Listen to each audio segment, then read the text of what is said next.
We know that the Kurds are innocent and ignored people. But because of our own advantages in this sensitive area,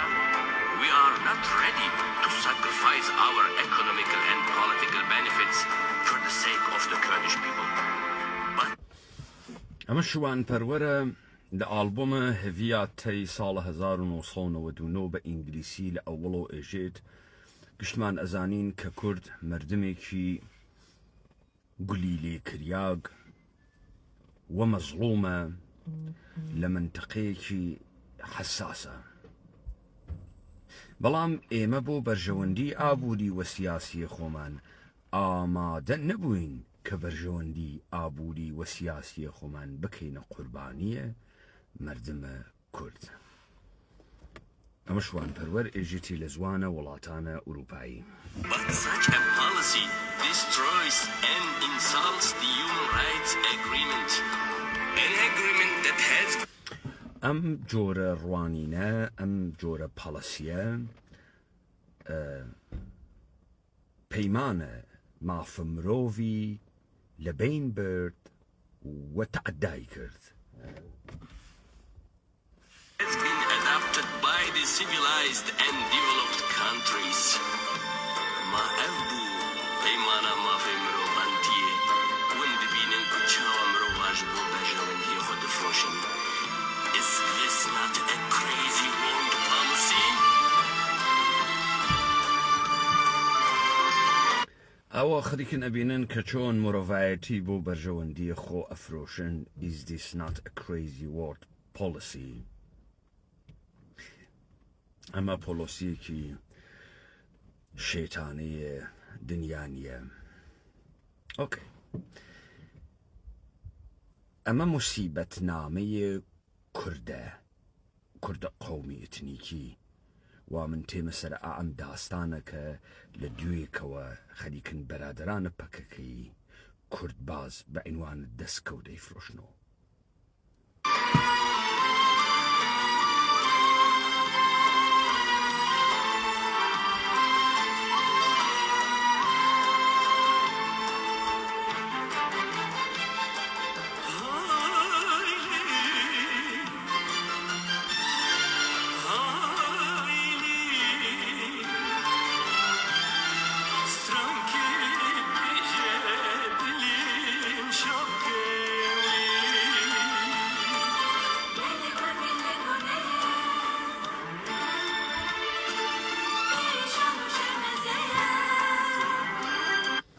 قلي ما قلي قنية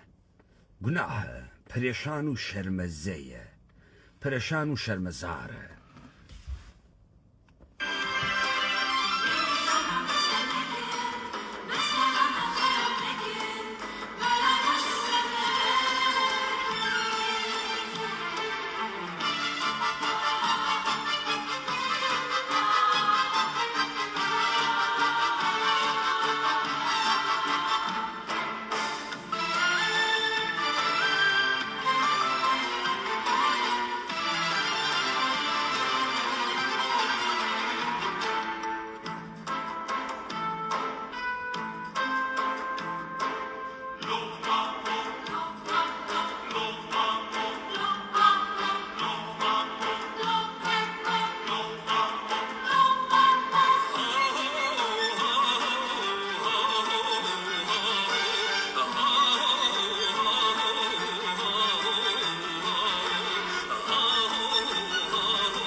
Disa Gazi Havara Fatibir'in kurda uvani doğutun. Biz yüzyıllarca beraber yaşamış kardeş halklarız. Şu an ülke ateş altında ve özgürlüğümüz paramparçadır. Türk-Kürt birlikte hareket edersek kurtulabiliriz. Sonra bir Anadolu Cumhuriyeti çatısında kardeşçe paylaşmaya hazırız. İbrahim'e vani gotun. Tek dil, tek ülke, tek halk ve tek bayrak. Ya kardeş bu yanlıştır diyenin sonu elbette ceza, hapis, işkence, sürgün ve ölüm. Kardeş halk bu hale mi düşürülmeliydi be? Yeter artık, nice güzellikleri ölümlere verdik. Gel be, ey eşit değil din, kültür ve toprak kardeşliği, ey insanca yaşam.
ولقد خلقنا الإنسان في أحسن تقويم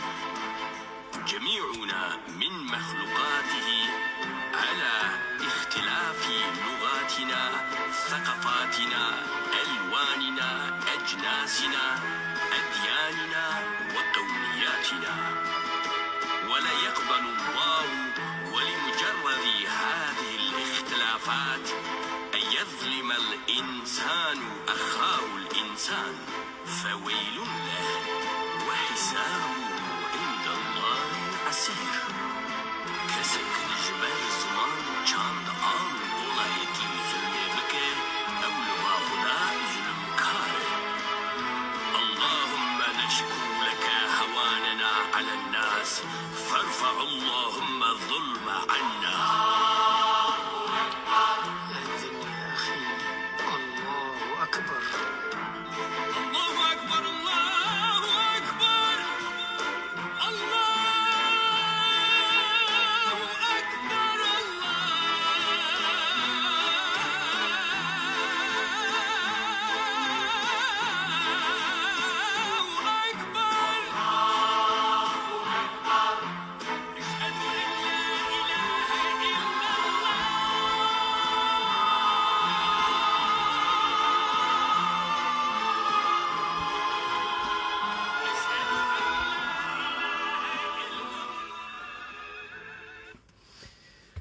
دەرکە ئەو گۆرانیە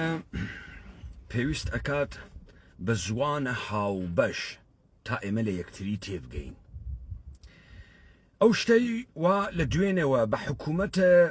ڕسوای هەرێمە کوردستان و دەستەندەرکاران ڕسوا و بێلیاقەتە حکوومەتە هەرێمە کوردستان تا تەکتەکە ئەوانەی کەوانە ساحەی کوردبازیە لەسەر هاوڵاتی بوون ئەوێسن هەر بە ئەدەبیاتە خۆیانە و هەر بە ئەدەبیاتە سەقەتە خۆیانە. من ئاماژە بە نوکتێ بکەم لەم دنیای ئەمڕۆ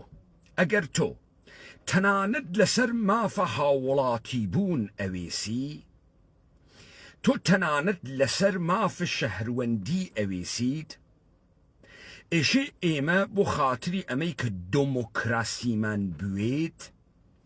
لە ناوە حەوزەیە عمومیە توانە بەشداریکردن، هاوکاریکردن و هەڵسوکەوتکردنمان لەگەڵ یەکتری بوێت تا بتوانین شتێک بە ناوە شاروەندی هاوڵاتی بوون بخولقێنین. بۆ ئەمە ئێمە یەک کەرەستەمانگەرەکە زوان چەمک گەلێک لە ئێمە حاڵی بووین. ڕسواکانە حکوومەتە هەرێمە کوردستان، فاسدەکانە حکوومەتە هەرێمە کوردستان، کورد نابودکەرەکانە حکوومەتە هەرێمە کوردستان و ئەحزاب نابودکەرە کورد. کوشتن چەقۆ ئەبنە ملنان نییە، کوشتن بۆش و بەتاڵکردن ئینسان، ئەحمەقکردن ئینسانە. جەهالەت نەها، من ئیستە نسبەت بە فرشتێک جاهلم، بە پزیشکی، بە فیزیک، من جاهلم بە فرشتێک، ئەمما ئەحمەق نیم. ئێوە مردمە کوردتان ئەحمەق کرد. ئەحمەق یعنی ئینسانێ نازانێ خاس چییە، خراو چییە، فەرقە گێزەر و تێڵا نازانێت. ناتوانێت گێزەرێک و تا تێڵایەکی بۆ دابنێ هیچ فەرقێکی نییە بەلایەوە بووی. ئەمە ئەحمەقە، ئەمە مەوجود ئەحمەقێکە. تۆ لەگەڵ ئەم مەوجودە ئەحمەقە ناتوانی قسە بکەی، ناتوانی بە ئیقناعی بگەێنی یا بە ئیقناعت بگەێنێ. بزانە ڕسواکانە حکوومەتە ڕسوای ئەقلیمە کوردستان لاف لێ دەرانە بەناوە دموکراسی. ئەسڵە ئەووەڵە دموکراسی ئەگەر تۆ شەهروەند دروستکەی، ئەگەر تۆ شەهروەند و هاوڵاتی دروستکەی، ئەم هاوڵاتیە ئێشێ بتوانێت لەناو کۆمەڵگا پەیوەندی لەگەڵ یەکتریا بەرقەرارکە. پەیوەندی بەرقەرارکردن نیازمەندە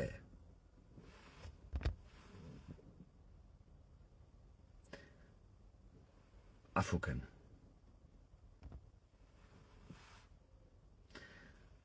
یەکێک پشتە سەریەک خەریکە تەلەفۆنەکە. نیازمەندە هەبوون زوانە هاوبەشە. مثال مەسەڵەن لەم هەرێمە ڕسوای ئیقلیمە کوردستانە تۆ هەڵبژاردنە هەست. تۆ وەختی ئەتوانی بێژیت من بەرەو دموکراسی کارەکەم بە خۆت و NGOکانت و ڕووناکبیرت و ئەحمەقت و نادانت، یعنی ئێمە وەختی تێنە ناو ساحەی شار کۆمەڵێک ئەرزشی هاوبەشمان هەست. مەسەلەن ئێمە گشتمان پێمان وایە کە دموکراسی باشترە لە دیکتاتۆریەت. ئێمە گشتمان پێمان وایە وا قبوڵی ئەەکەین کە ڕاست بێژی باشترە لە درۆوتن. ئێمە گشتمان قبوڵەکەین خەڵەتاندن، فریودان غەڵەتە، ڕێک و ڕاست بە ڕێوە چوون دروسە. ئێمە گشتمان باوەڕمان ئەمەسە ئەگەر ئێمە ئەم باوەڕانمانە نەوێ فاسد تۆ شتێکە بەناوە دموکراسی کۆمەڵگا خەڵک کۆمەڵێک گانیە. بۆ تۆ ئیستا لە ئەقلیمە کوردستانە باوەڕت بەمە نییە کە ڕاستی باشترە لە درۆ، گشتان پێتان وایە دروزنی زاڵە بەسەر ڕاستیە، گشتان پێتان وایە لە سنووق دەنگدان ئیشێ دزی بکرێ وە دزی ئەکرێ، گشتان بەلاتانەوە مهم نییە کابرا دەنگ ئەسێنێ دەنگ دەستکاریەکە. خۆت و دموکراسیەکەت و پرۆسسەکەت و کەسایەتیەکان و حیزبەکانت توڕەهاتن، خۆت مەسخەرەی مردمەکەت مەسخەرەس. وەلێ چون زوان بە فاحشەگی کێشیاگە، ئەم زوانە فاحشەس و دووچارە ئاماسیان بووگە، وەکو چۆن پوڵفرە چاپ ئەەکەی لە ئەرزش ئەکەوێ، چەمک فرە خەرجی بکەی لە ئەرزش ئەکەوێ. لە ئەرزش ئەخەی ئیستە چ دەستکەوتێ لە ڕۆژ ئاوا هات کەسە دەسۆ، چ دەستکەوتێک. من ئێشێ ئەگەر گەرەکمێ هاوڵاتی وم لە سووریە بتوانم لەگەڵ کابرایە لە دەمشقا قسە بکەم، زوانە مشتەرەکمان گەرەکە. جارێ ئەوەڵەن تۆ چۆن مەزڵوم عەبدی بووگی تۆ کورد، تۆ چۆن هەروە لە خۆتۆ ئەڕۆی چت ئیمزا ئەکەی، تۆ کەرە کوێی گەوادە کوێی؟ مەگەر ئەمە دموکراسی نییە؟ مەگەر ئەمە خۆ بەڕێوەبردنە دموکراتیک نییە؟ دقيقا تۆ کەی هاتکی دانیشتیتە کە ئێمە قسەت کردگە ئێمە بەم نەتیجە گەیگین حیوانی وەکو تۆ بڕوا ئیمزا بکە کەی ئێمە بەم نەتیجە گەیگین کەی ئێمە دانیشتگین قسەمان کردگە بزانین گەڵە کورد چ شکلیە کەی دانیشتگین بەم نەتیجە گەرەکین چیمان گەرەکە تۆ گەوادێکی فەرماندەی 150,000 حیوانی وەکو خۆتی ئیستە ڕوویگی ئەم 150,000 بێڵی تۆ ئەمە چ ڕەبتێکی بە کورد هەست کورە کاکی گیان ئێوە کورتان نابود کردگە مەینێنە من لە ئامریکا و ئیسرائیل ئێوە دەسە نظام سڵتە بووگن ئێمە ئەحمەق بووگین نابود بووگین بێشناس بێهۆڤیەت بێزوان من لە ئێوە حاڵی ناوم تۆ چۆن هانە ئێمە ئەدەی بەرەو دموکراسی هاوڵاتی بوون ئێمە زوانە هاوبەشێکمان نییە بتوانین لەسەری قسە بکەین نسمان من ئیستە نازانم تۆ چ دەستکەوتێکەوە دەست هاورگە چەپڵە لێ ئەدەن و هەڵۆ ئەخەنەوە و دیار یەکتری ڕۆژە ئەوەڵ من بە ئێوە وتم کارتان تەواو بوو کارە ئێوە ئەمەسە لە هەلگەلێکا کە بۆ کورد دروست ئەوێ کورد حیچێ دەستی نەگرێت کارە ئێوە ئەمەسە کورد نابود کەن وا نابودتان کردگە خاس گوێ بگرە کاورای فاسد خاس گوێ بگرە وەختێ من دەرمەوردە جەهانە کوردی قسەمە کرد وتم حەزارە تەمەدون ژیار ئەمەسە کە ئینسانەکان بتوانن سیستەمێ تەڕاحیکەن کە ژیانکردن بە ئازادی لە کەناری یەکتری وەلتنشتی یەکتریا بۆیان ممکن بوێ ئەمە نیازمەندی پەروەردەکردنە ئینسان مەوجودێکە کە بە غەرایزی حەیوانی ناتوانێ بمێنێتەوە حەیوان ئەو لەحزە لە سکە دایکی ئەکەوێت 5 دقیقە بعدی ئەڕواوە ڕێوە 2 مانگی پێ ناچێ ئەتوانێ خۆی بژێنێ لەم دنیا ئینسان ناتوانێ ئینسان ئێشە پەروەردە بوێت من وتم پرۆسەیەک لە ئینسانە کووردا دروست ئەو بەر لەوەی بێتە ناوە کۆمەڵگا پیانەوت بەزەیی تا بتوانێ لەگەڵ ئینسانەکانی ترا ئازادانە هەڵسوکەوتە ئەخلاقی بکە تۆ بە من بێژە تۆ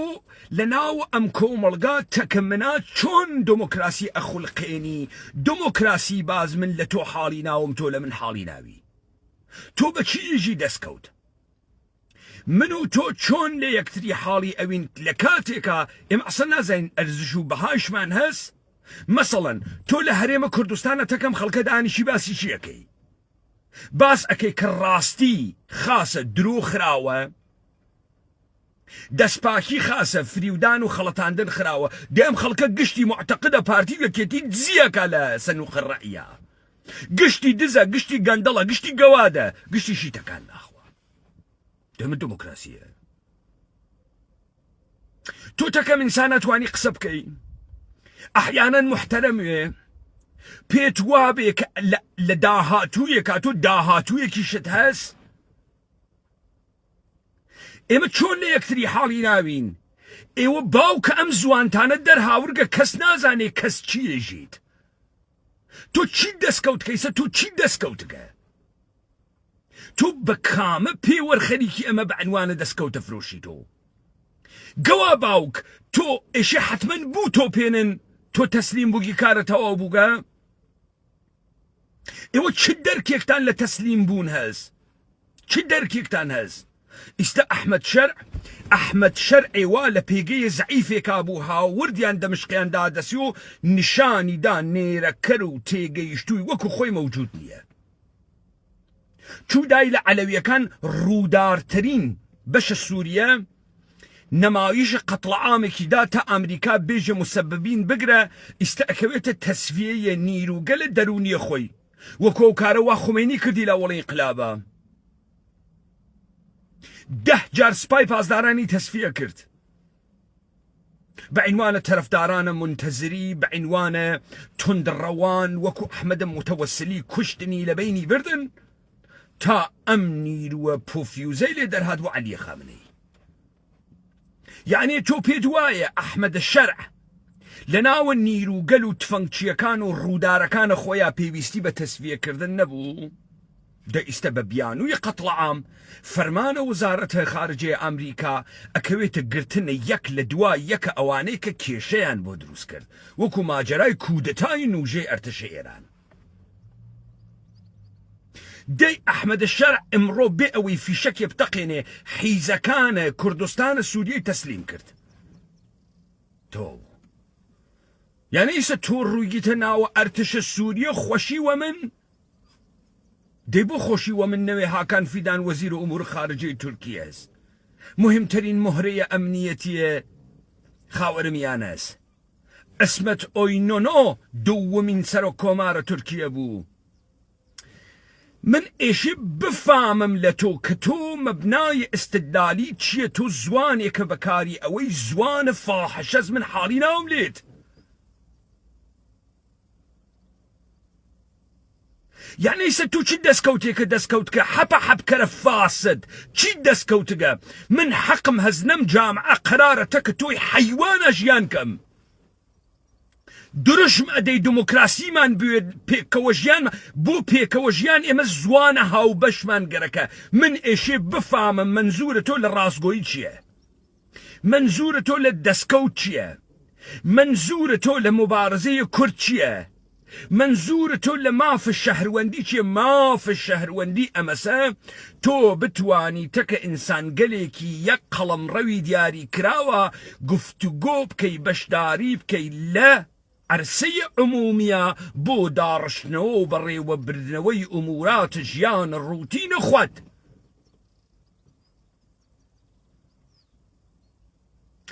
دەئیسە تۆ بە من بێژە من چه نسبتێکم تەکی توە هەست؟ من بۆچی ئێشێ هەڵبخەمەوە دیاری توە؟ تۆ شەهروەندە سووریەی نە برای باوکمی نە ئامۆزاگمی نە قەومیەتیم تەکتا هەست مەبتی کە من ارتباتە تەمەدونیم تەکتا هەست. دەی تۆ ئیستە شەهروەندە سووریەی پێشووتریش هەر بوویت. تۆ پێشووتریش هەر عاملە بەشار ئەسەد وی دەوڵەتە ئێران بووی بەوان بە بروز و زوهور گەیت. کارەتەوا بوو دەرفەتت لە کورد کوشت نەتهێشت کورد بروز و زهوری بوێت نەتهێشت دەستکەوتی بوێت بڕۆ حەپە حەبکە بێژە ئێمە دوای جەنگی جیهانی ئەوەڵ وڵاتیان پەرچە پەرچەکردنی هەر ئەو وەختیشە ئەجدادە لە خۆت گەواتر بوون. تۆ خۆت فاسد بووی. ئەوە نەبوو وتی تورکەکان هاتن تورکەکان دۆستیان نەما بوو وڵاتیان وێران بوو هاتن وتیان ئێمە هەزاران ساڵە بە یەک و ڕەفیقین وەکو قسەکەی حەپۆی ڕەهبەرتان.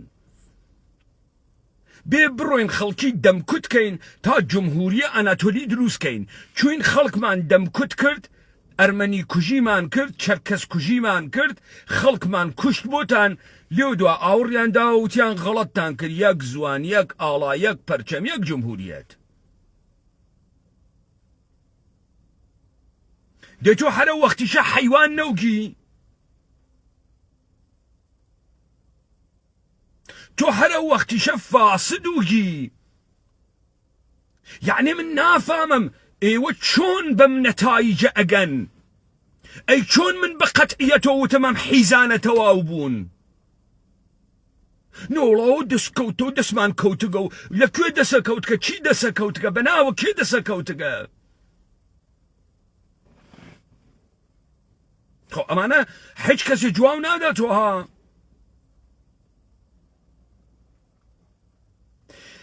وەلێ یەک اتفاق کەوت کوردبازیمان جەمۆ کردۆ یەک نەفەرتان حەپە حەبکا بەناوە کوردبازی هەرچی دانوا لە دەمی ئەیخێنە ناوی دەمی. ئەم اتفاقە لە کوردەوارە داگیرکریاگە لای ئێران ناکەوێ ئێوە کۆبوون و تەواو بوو. دەیسە چیەکەی تۆ ژنانی یەپەژە جیهاد و نیکاح؟ کوان قارەمانەکانە ژنانی یەپەژە و ژنجیان ئازادی ژینۆلۆژی کوان چیان پێات؟ ئیستا ئەحمەد شێرع سەرۆکتانە زێڕە زێڕە ئەحمەد شێر زێڕە. کورە کاکە ئێوە یەمشت بەچکە سوالکەرن وا داکتانە لە بنە گەوڕ لە گەوڕ تێنە دەرۆ ئەمە بە دەستکەوت حساوەکەن. مشتێ بەچکە سوالکەرت دەهاتی کوردەکان چوون ڕێکەوتن تۆ کەیاتی و ئێمە پرسە کردگە ئەگەر کورد ڕێکەوتکەشی هاتوویتە کە ئێمە قسە کردوێت دام بزانم حیزە وەکو تۆ چی بەدەستکەوتە زانێت چۆن بەناوە من و ئەوەی تو کوردەکان ئەڕۆی ڕێەکەویت بعد خۆسەریە دموکراتیکیت و دموکراسیە ڕادیکاڵیت و حیوانە لە خۆت حیوانتر نییە کاکە بۆ ئەم مەفهومە کوردە نابوو دەکەن حیزی باوک حیزی برسیتە $10 گەرەکە ناو نەوگە کورە بێشەرەفینە ئێمە لە دەورانێ زندگی ئەەکەین ناو پەیاکردن بەسەر شەرافەت و کەوتگە تۆ هەر جۆرێ گەرەکتە ناو پەیاکەی هەر چەنێ بێشەرەفویت دخۆناغتان نییە مشتێ بەچکە ڕەعیەتە بۆرە دەهاتی ئیستە لە گەوڕەکەی باوکتان دەرهاتگن مەأموریان کردگن کورد نابودکەن دەستانگەی گەوە کوت شەواڵ و کراوات و شەوە گەعدە و مشتێک گەوادە لە خۆتان گەواترە دەوروبەرتان عزیز ئەم چەمکانە من بەکاریان ئەوە معنایان هەست گەواد معنای هەست گەواد یعنی ئینسانێ سرە ژنێک ئەگرێ بۆ پیاگێکی تر لە پێناوە پارە خەدەماتی جنسی پێبات دەی ئێوە سەر وڵاتە ئێمەتان گرتگە هەرکە لەولاوە بێ سواری بوێت دەی گەواو نییە تۆ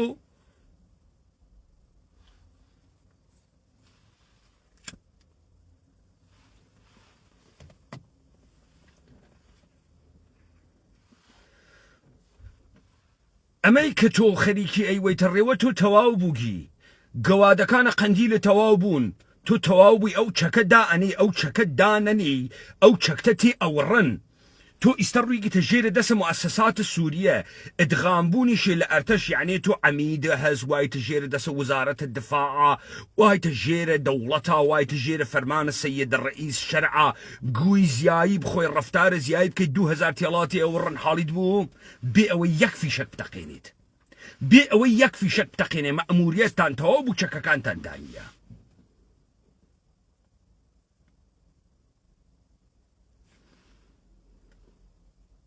من نانیشم لەگەڵا تۆزیح بەم بۆ ئێوە کە چه هەڵەیەکتان کردگە و کێن ئێوە و کێنێن ئێوە مشتێک گەوادن دەوڵەت ممکنتانی کردگە کاریشتان ئەمەسە لە هەلە گەورەی تاریخیە حچێ دەسە ئێمەی کورد نەگرێ با بزانی ئاو حکوومەتە ڕسوای هەرێمە کوردستانە مشتێک قنەرتان دابنیایە لەوە زیاتریان نەگرتە دەسۆ کە گرتیانە دەسۆ عێراق نەما دنیا عێراقی کاول کرد ساختار نەما بروکراسی نەما ئەرتش نەما پیایتیان نەما مشتێک گەواد بەناوە حکوومەتە ئیقلیم چون سێ ئوستانیان گرت لەوەی 11 ئازار کەمتر ئیستای فرۆشنەوە پێمان فرەژگیرگی فرە ئاقڵگین فرە ئینسان های تێگەیشتوویەک بووگین ئیستا هەر ئەو ڕسوانەی حکوومەتە هەرێم نییە خۆیان فرە ڕسوان هەرچی قەحبە و ڕسوای دەوروبەری تریشیان بە عنوانە هەل لە پرسەکۆت چەپڵەی بۆ لێدەن لەبەرەوەی ئیتر دوای ئەم مەسائلانە خۆیان ئەبن بە ئەربابە گەورە ئەوان سێ ئوستانیان واوە دەس و مشتی حیزیش بەناو پێشمەرگەواوە دەسیانەوە ئەم ڕووداوە نایەتەوە سنە و کرماشان نایەتەوە هەمەدان باوکە کورد ئێمەین مهمترین وڵاتە خاوەرمیانەیش دەوڵەتە یەهودە ئێرانیە ئێوە گەشتتان بەشدارن لێ مشتێ فیلد ئستەیتا من جملە تورکیە ڕاو بۆچوونە ئێوە و دەردە باوکتان ئەخوات ئێمە دانی پیانانین ئیمزای ناکەین وا لە بیرتانە وتم ئەم گەوادانە دروست بووگن بەناوە کوردۆ ئیمزا بکەن ئاگاتان لە ئیمزا حیزەکەی مەزڵومە حیز بوو دوێکە هەرچیەک ئێوە ئیمزای بکەن باتڵە لە منزەرە ئێمە حتا منیش مابم ئێوە بە حیچ کوێ ناگەن من ڕۆحە کوردم من خودە کوردم من تەنیا جەریانێکم کە مەتنە کوردی هابەردەسۆ مەتنە کوردی دروست کردگە تۆ 2000 گەواد بۆی بەناوە کورد ئیمزای بکەی نە من قبوڵی ئەەکەم نە تەسبیتی ئەەکەم نە تێڵم بمێنێتەوە گەوادەکانە قەندیل و سووریەشت هەل لە ڕۆژە ئەوڵ و حکمە ئرتداد یارمدا وتم ئەمانە دروستکریا گە دەسە دەوڵەتانە منتەقەن تا کورد لە سووریە نابوودکەن. هەر ڕۆژ هەوڵ وتم ئەمە قسەی 10 ساڵە پێشە. ئەحمەد شەرع لە ئیدلیب بوو، من وتم تەواو بوو مەئموریەتم حیزانە تەواو بوو. ئیستا ئەڕۆن یا سناریۆی شکست ئەخونجنن یا سناریۆی سەرکەوتن. ئێوە پێتان وایە شکست چه شکلیە مەرتیکە ئەشەوە دەبابە بێنەوە ملتانە کوڕە حیز چوو گەسە ئەوێ ئێمە جۆزە پێکاتەی سووریین خەستە نەوی دەسە دەرنەکا خۆتە کردو سووری ئەم گشتە خۆتت دڕی تا بوویتە سووری یانێ نانەدا پێت سووری بوون خەیلی حەسرەتە گەورەیەک بوو دەسە کەوتگە چی دەسە کەوتکە دەقیقەن. ئیستا سەرۆک ئەحمەد شەرع تەرۆریست نییە، ئیسلام سەلەفی نییە، سەرۆکتانە لە سوحاوە ناوە حیزەکانتان گشتی ئەگۆڕن باهۆز زاگرۆس ئەوێتە ئەتۆفانە زاگرۆس.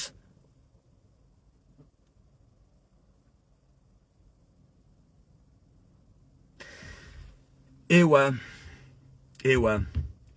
ئەم جنایەتی وا لە حەقە کورد کردان بێتاوان نامێنیوە من تاوانەکەی بە ئێوە ئەدەم. و دیتان ڕۆژ لە دوای ڕۆژ ئەوەی وتم بەسەرتان تێت ئەوانەی ئەقلیمە کوردستانیش حکوومەتە ڕسوا فاسدەکەی خەڵک فاسدکەرە نابودکەرەکەی کوردستانی عێراقیش بزانێت نۆگەی ئەویش ئەگات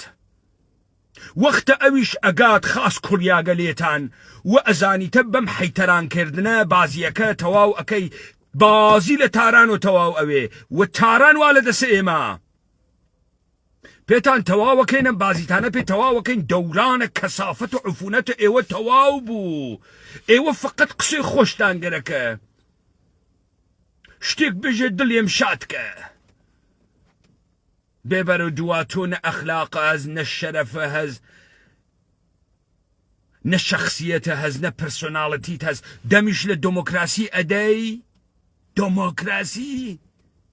تۆ سەرتاپا و خودعە و درۆ و گەوایی و بێشەرەفیە من و تۆ وەیەک و ئەتوانین لە ناو جامعەیەکە زندگی بکەین لە یەکتری حەڵیمان بوێت واقعاً هەروە کە دیتان تڕۆکانە سووریە کاریان تەواو بوو ئەها من بە قەتعی و حکممدا ئاوتم پیاگیانتیانی ئەحمەد شەرع بکوژێت ژنیانتیانە جینۆلۆژی بازیانتیانی ئەحمەد شەرع بکوژێت دەیخۆ ئیستا ئەلەویەکان هەڵساون گەوا دەکانە قەندیل نەهزەتە حوسەینیەکانە جنبشە کوردی ئیستا وەختی و ئەحمەد شەرعتان هەنگەڵ بدڵیایە بزان کاکە گیان با من ئابجەکشن بەم وەسەرم مشتی فاسد ئەگەر ئیسرائیل گەرەکیوێت سووریە تەجزیەکات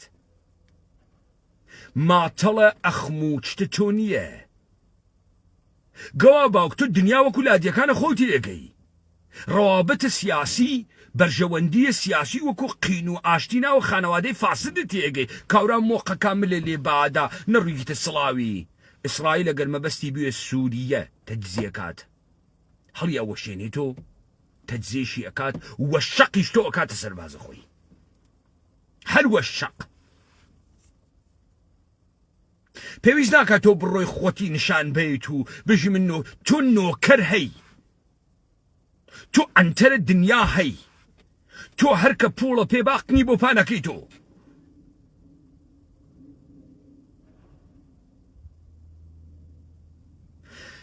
لذا ئێوە دیتان چە لە ماجەرای ئەقلیمە کوردستانە و هەر حیزێکتان دابنیایە لەوە زیاتریە گرت پیاگ نەما بوو لە عێراق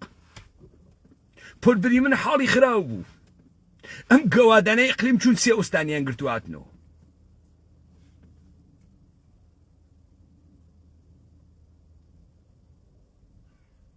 سێ ئوستان باوردی تێمە سەرم حکوومەتە ڕسوا فاسدەی ئەقلیمە کوردستان قاس گوێ بگرە ڕسوا فاسدەکانە ئەقلیمە کوردستان دۆلار کەس ناکاوە پیاک پێتان وانە بێ قنتان لەسەر ئەو کورسیە ئەوێسێت حفظ ئەو کورسی ئەقلی گەرەکە شەهامەتی گەرەکە گەورەی گەرەکە وایوە نیێستان ئێوە چون گەورەیتان نیە فەرشە قرمز ڕاخن ئێوە چون گەورەیتان نییە چون دووکە لە مەقسە نازانن بکەن چون وجودتان پڕە لە فەساد بە نمایشت کەرەستە و ئەکسسۆری خۆتان دەرەخەن تەواوەوێ دەورەی کەمێکە تەواوەوێ لێتانی تەواوەکەم جارێ پەکەکەی حیزم تەواو کرد ئێوەم تەواو کرد کۆمەڵە و دموکراتم تەواو کرد عەلیە خامنەئی گیری کردگە نازانێ بەرنامەکە چۆن بواتە بەرەو تێمە سەر وەختت دانە دانەتان پێتانم نەو پەکەکەی حیز تەواو هەر ڕۆژە ئەوەڵ لە ئیدلیب نەموو تەواو بوو نەیەڵن سناریۆی سەرکەوتن و ژێرکەوتن بازی بکەن با حیزەکانە قەندیل و تێڵا خەڵکی تێڵایان تێبووڕێت هەر ڕۆژە ئەوەڵ وتم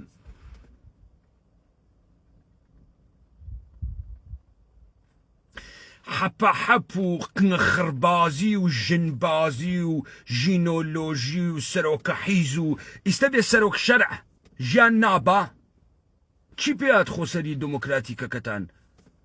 مەزلوم عەبدی حیز کوڕ کێزە ڕوا لەوێ پەیمان ئیمزاکە چۆنی پەیمان ئیمزاکە مەگەر ئەمە خۆسەریە دموکراتیکە حیزەکانتان نەبوو لە سووریە کون مناڵەکان کوان بڕیارە کون مناڵەکانتان ئەی گەوادەکانت سەدە تشرین و ئاتۆپیان چی ئیستە چ خەورە شوهەدای کوێن لەگەڵ جێیشە وەتەنی سووریە خەریکن شەڕەکەن ئیستەوە شەهیدەکەین بزان خاس گوێ بگرێ بۆ ئەو حیزانەی وا فکرەکەن خەڵک بەشۆ ئەکەنۆ سەران فاسدن پێشمەرگە خاسە یەهودیەکان کابرایەکیان کرد بە ناوە ئادۆلف ئایشمن لە ئارژانتی ڕفاندیان بۆ ئیسرائیل هەنا ئارەن چوە دادگاکەی ئادۆلف ئایشمن محکوم کریا بە قەتڵ و عامە 5 ملیۆن یەهودی ئادۆلف ئایشمن وتی من دەستور و فەرمانە سەرەوەی خۆمم جێبەجێ کردە من هاوڵاتیەکی باشی یاسایی بووگم دادگای ئیسرائیل وتی تۆ غەڵەتە کرد هەر ئینسانێک بۆیە ئینسانە مەسئولیەتە ئەخلاقی ئەگرێت ئینسانی توانێت تەشخیصی نەوێ ئەم کارە زد ئەخلاقی ئەنجامی با بە پاساوە دەستور گەورە ناڕواتە پێشۆ ئەگەر ئێوە پیاگ بوون لە ناوە ئەم حیزبانە و ئەندامەکانتان پیاگ بوون ئێوە ئێژن برایی یەکترین کە ئێمە معتەقد نین برایی یەکترین ئەو جار تەکتەک ئەو پێشمەرگانتانە وا یەکتریان کوشکە بێ ئەخلاقن طبق دادگاه ئورشەلیم و نەزەرە هانە ئارنت تەکتەکیان ئێشێ محاکمە بکرین و عیدام بکرین چون تۆ وەختی مەحموود سەنگاوی فەرمانە پێدام مەسەی بارزانی فەرمانە پێدا کوردی کوردایەتی ئەەکەی تەوان و سەنگومەنە ئێشێ بوێ و لەم فەرمانە پەیڕەوی نەکەی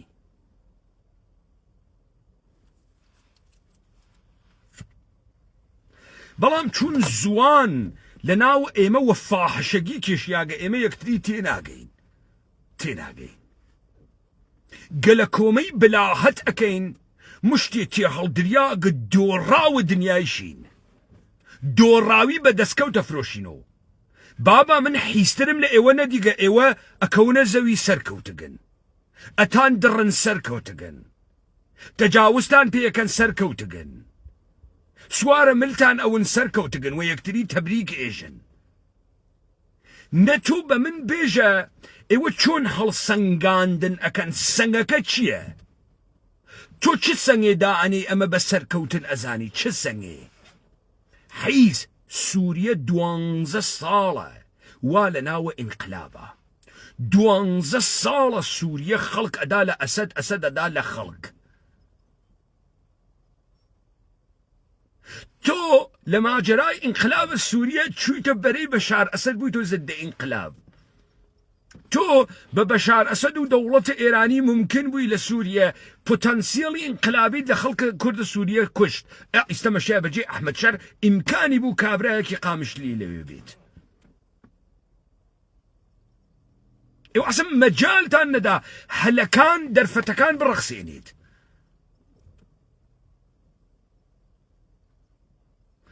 تۆ کامە دەستکەوتگە خەڵکێکە دروست کردگە بە ئیدئۆلۆژیەکی ئازاد کوا دەیسە حیزەکانە ژینۆلۆژیت کوان ئەڕۆنە ناوە ئەرتشە پیاگانەیە مسلمانە سووریە خیرەتان قوبوڵەکە دایک و باوکیان چی خیرەتیان قوبوڵەکە لەگەڵ بەرادەرانە ئەحمەد شەرع و گروپگە لە چچنی و ئیسلامی و جەهادیانە فی سەبیل الله بڕۆنە ئەوێ وە خیرەتە گەواڵتان بەرناخوا چیەکەن ئەها وەختە دختەرانە خۆرە تاوتان دروستەکردەمەوە مەگشتی عەدا و ئەتوارە نەمایشە کوای سەو فەلسەفە زلەکانە حەپوو کوا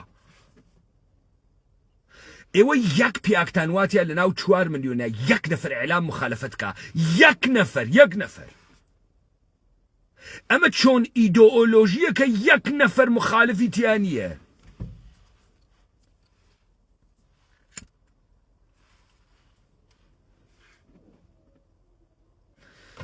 ئەم بۆگەنستانە مشتی حیزی وەکو ئێوە دروستی کردی و هەل لە ڕۆژە ئەوەڵۆ بزانە حاکمیت ئەڕوا گەواتترین بێشەرەفترین بێدایک و باوکترین لادیترین گەوات ئەدەوزێتەوە سەر پەت ئەداتە دەستی کاتە سەرۆکە حیزبێکی بۆ دروستەکە پوڵی پێ ئەدات ڕۆکنەدووی ئەرتەشە ئێران تێت ئیتلاعاتی پێ ئەدایە کات و پیاک ناوی پێدا بێشەرەفترین عنسر جامعەی ئێمە دۆزنەوە و ئەیوەن وایە پێکەنە ئێستا ماجرا قسەکانی منی گشتی ڕاستەوە کردو تەواو بوون تەواوتانم کرد تەواو بوون ئەمەی وا لە سووریان جامی ئەدەن مەئموریەت تەواو بوونەها من ڕۆژە ئەوەڵیش وتم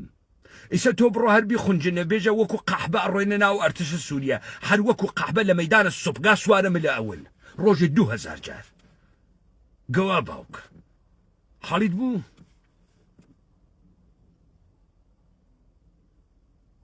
دەیسە چی کرد لە سووریە فێرە ئەوە بووی بێژی ئەس کچم کچا کوردانم گولیل کە سەر هیلاڤانم خۆشی وەخوات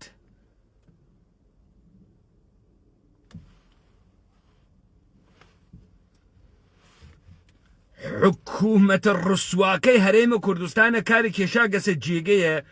مەڕ لە مغولستان و تێرێ خەڵک لەوێ بیکاوە فاسۆلیا بیخوا ئەمە نەهایەتە دەستکەوتانە مەڕە ئەرمەنی هارتانی کردگە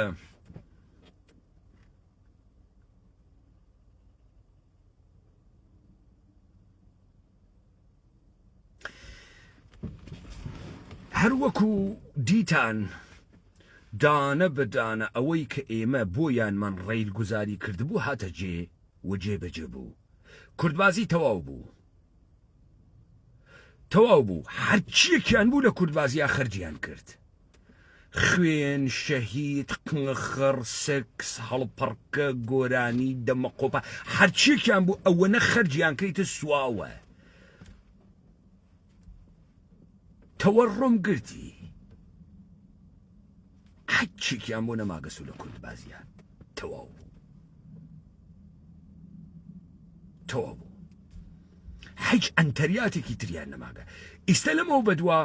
ژ بتوانن قسە بکەن ژ بتوانن چەمک بەحسکەن ژ بتوان دانیشن گفتوگۆکەن کلاشین کۆفە ژەنگاویەکانیشان ئەزدەم شیافیان کرد لە مەعقەد و تەواو بوو لەمەوە ببات ئێمەین و ساحەی کۆمەڵگا و ئەمانە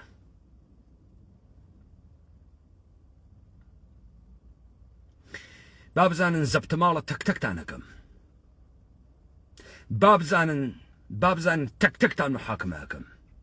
بابزانن تەکتەکتان بە عینوانە خائینە تۆپینم تەکتەکتان نەفقە فەرماندە هەر گەوادێکی کوردباز وا هەڵی خسکەسەوە بۆ ئەمانە وا ئێمەی نابود کرد لە زوانە لە عەقڵا و مشتی ئەحمەقی بێشەرەفی بێئەخلاقی دروست کرد کەوا باوکەم خەڵکە تەشخیص نادا خاست چیە خراو چیە سەرکەوتن چی ژێرکەوتن چییە خائین کێس خادم کێس تەشخیص نادا تێڵاو گەزەر یەکێکە بەلایوە هەر کامی تێبوو ڕیبووی مهم نییە ئەمە کارێ وەلی تا ئێمە ماگین و تا دەنگ من ماگە و تا مەکتەبە ئێمە ماگە تا دیسکۆرسە ئێمە ماگە و تا مەتنە ئێمە ماگە نەتۆ نە ئەربابە نە هیچ کەسێکی تر لەم منتەقە سەر ناکەوێ. ئەوەی شیشانۆگەری پێکن مەقتەعیە کۆتاس لە بینەچێ تەواو وا ئیستا ئیتر کەرەستەی کوردبازیتان پێ نەما گشتان خەچ کرد لە خەتەنەکردن و جامانە و خەتەنە سووران و هەڵپەڕکە و حیزبازی و گەشتی خەرج بوو خەڵک تاقەتی نەما گشتی خەرج بوو بڕۆن بۆ میان پەردەهای بعدی تەواو حیزەکانە قەندیل کاریان تەواو بوو گەوادەکانە سووریەش چوونە ژێرە تەکتەکە ئاغایانە جەهادی سەلەفی شەکەتیان دەرکەن خەستەنەون تەبریکتان پێژم گەڵە قەهرەمان گەڵە دڕیاگ خەستەنەون